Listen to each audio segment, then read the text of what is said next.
The U.S. Embassy compound in Baghdad was hit by mortar fire on Sunday, according to the top U.S. commander for the Middle East, injuring at least one person. This is the first time the compound has been hit directly and U.S. personnel injured there in years, and comes just weeks after pro-Iranian militia members and their supporters assaulted the compound in Iraq.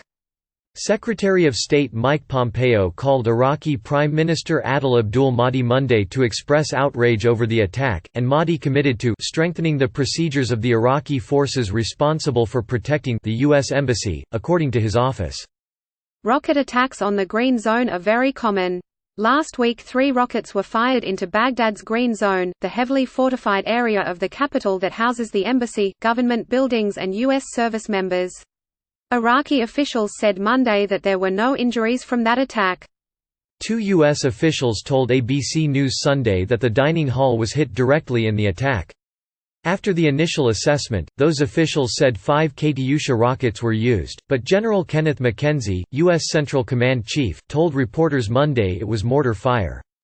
Although no one was killed, there was one injury, according to McKenzie and State Department spokesperson Morgan Ortagus. That individual is already back at work, according to McKenzie. Pompeo blamed the attack on Iran's armed groups in Iraq and called on Mahdi's government to rein in the Shiite militia groups that are supposed to be under government control. We view last night's attack on the embassy as an attempt to distract Iraqi and international attention away from the brutal suppression of peaceful Iraqi protesters by Iran and its proxies, Ortagus said in the U.S. readout of Pompeo and Mahdi's call.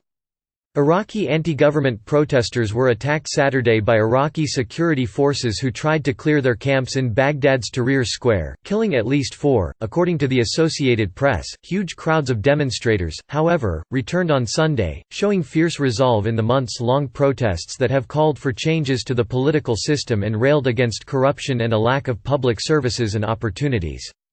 Over 600 protesters have been killed since the unrest began in October, according to Amnesty International.